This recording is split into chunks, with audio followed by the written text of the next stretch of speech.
اعوذ باللہ من الشیطان الرجیم بسم اللہ الرحمن الرحیم رب اشرح لی صدری یسر لی امری واحلل عقدۃ من لسانی یفقہوا قولی. صدق اللہ العظیم. بسم اللہ الرحمن الرحیم.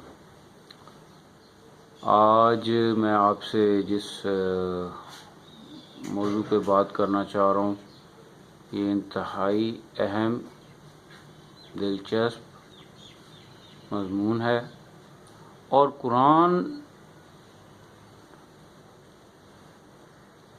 اس کو اپنا انتہائی اہم مقصد بتاتا ہے. اور آج ہم دنیا میں جو افراد کامیابی حاصل کرنا چاہتے ہیں، مختلف خزانے حاصل کرنا چاہتے ہیں، اور ہمیں جاننا چاہتے ہیں کہ خزانہ کیا ہوتا ہے اور قومیں کون سی ترقی کر رہی ہیں، اس کا سارا جو لب لباب ہے وہ اس آیت کے اندر موجود ہے. یہ سورہ بقرہ کی آیت نمبر 269. یہ آیت کچھ اس طرح ہے: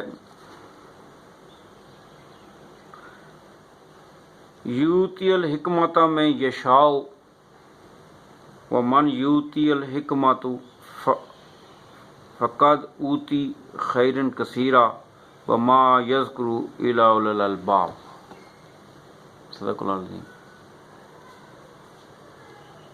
جو حکمت چاہتا ہے ہم اس کو حکمت دیتے ہیں، اور جس کو حکمت مل گئی اس کو عظیم خزانہ مل گیا. اور یہ بات صرف وہی سمجھتے ہیں جو عقل والے ہیں.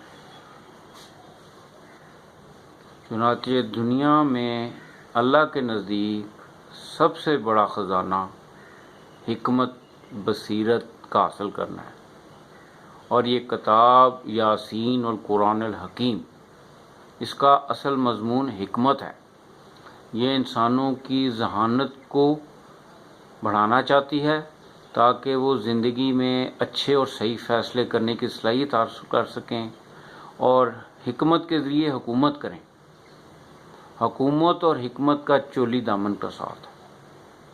وہ قومیں جو حکومت تو کرتی ہیں لیکن حکمت سے عاری ہوتی ہیں وہ ظلم پر مبنی حکومتیں ہوتی ہیں.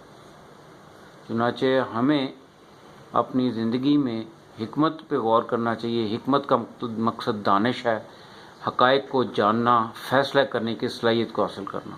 تو ہمیں اس پہ غور کرنا چاہیے. آج کے لیے اتنا ہی. شکریہ.